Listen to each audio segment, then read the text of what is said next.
Siamo in compagnia della signora Paola Serra di Massama, ci sta descrivendo il presepe. Quindi là in fondo abbiamo questi operai, cosa stanno facendo signora Paola? I mattoni crudi di fango e paglia. Fango e paglia. Sì. Perché le case, dobbiamo dirlo, qui case, a Massama appunto erano proprio sì. appunto... Poi ci sono i cortili delle I case. cortili, ecco. Le case hanno i cortilletti. Prima, quando ero piccola io, tutte le case avevano il cortiletto. Un piccolo cortiletto. Sì. E qui invece abbiamo tutti i vari mestieri, vero? Sì. Poi qui c'è il Tabanca, il macellaio.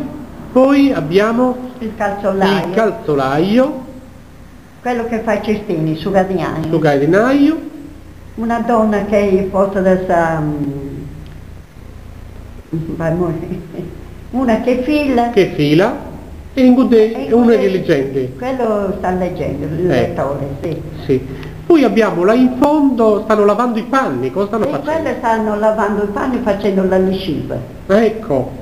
Stanno facendo la salissia. Salessia. Anche salissia. E infatti c'è una donna una che sta lavando. lavando.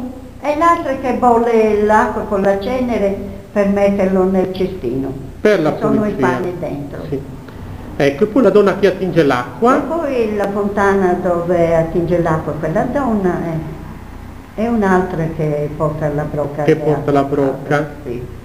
Qui abbiamo un bambino che gioca, gioco Saganna. Qui c'è un guardia di ganna. Ecco. Cavallino di E ganna. qui abbiamo una scena dei sussilleri all'aperto. Sì. Un po' di... Questo è come facevano prima quando ero piccola io. In tanti posti c'erano, mettevano un tavolo e giocavano a carte.